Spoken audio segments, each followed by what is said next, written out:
आजादी के 75 साल, आजादी की 75 मशाल। आजादी की लड़ाई में एक योद्धा ऐसा भी था जिसने विध्वंस की लपटों के बीच सृजन के सौंदर्य को मुस्कुराते हुए देखा था। उसके लिए आजादी महज विदेशी दास्ता से मुक्ति का नाम नहीं था, वो आजादी के पन्नों पर भारतीय नवजागरण की नई कहानी लिखने में यकीन रखता था। काल के एक ही खंड में क्रांति और शांति का संदेश देने वाले औरोबिंदो घोष को आजादी के इस पावन मौके पर मेरा शत शत नमन। कुछ अजीब शख्सियत थी भारत मां के इस लाल की। बचपन से इतना मेधावी कि बड़े बड़े विद्वान उनके बुद्धि बल के आगे शीश झुकाते थे। डार्विन की जिस थ्योरी ऑफ एवोल्यूशन मतलब मानव के क्रमिक विकास सिद्धांत के आगे यूरोपीय समाज नतमस्तक था, उस सिद्धांत को अरोबिंदो मानवीय चेतना के विकास के उस स्तर पर ले गए जहां सब कुछ संभाव में रहता है। अरोबिंदो घोष की शख्सियत का यह दार्शनिक पक्ष उनके बाद के दौर की दास्ता है। पहले दौर में तो वो क्रांतिकारी आंदोलन के अगुवा थे।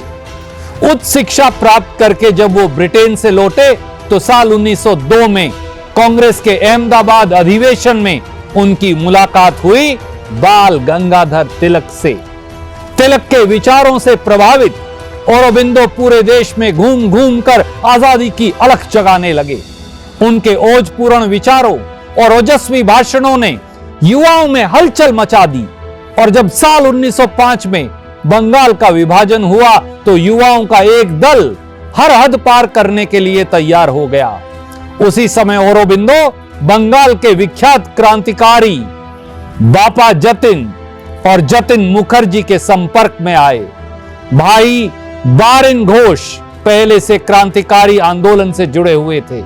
भारत मां के सभी क्रांति पुत्र मिलकर आजादी के सपने को साकार करने में जुट गए, लेकिन नियति को उस दौर में उनकी एक ख्वाहिश मंजूर नहीं थी।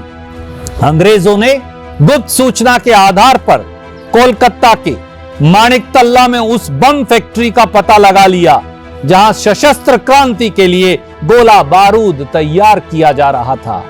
औरोबिंदो घोष को उनके भाई के साथ गिरफ्तार कर लिया गया। उनके साथ कुल 39 क्रांतिवीर अलीपुर कांड में अभियुक्त बनाए गए थे। मुकदमा चल ही रहा था कि क्रांति पुत्रों ने केस के सरकारी गवाहों को भी गोली मारकर उसे उड़ा दिया। दूसरे क्रांतिकारियों के साथ साथ औरोबिंदो को भी जेल की सजा हुई।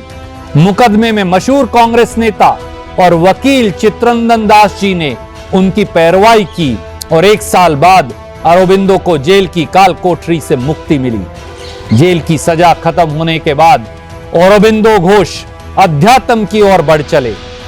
पांडिचेरी जो आज की पुडुचेरी है उसमें रहते हुए उन्होंने आध्यात्म और दार्शनिक विचारों के जरिए स्वतंत्रता के भारतीय संघर्ष को एक वैचारिक आधार देने का काम किया। अध्यात्म और क्रांति के सेतु बंद बने देश के इस वीर पुत्र को मेरा हम सब का शत शत नमन। ये थे औरोबिंदो घोष, देश के महान सपूत, क्रांति के एक अनूठे अनूठे भारत मां के बेटे। जय आजादी, जय स्वतंत्रता संग्राम, जय भारत, जय हिंद।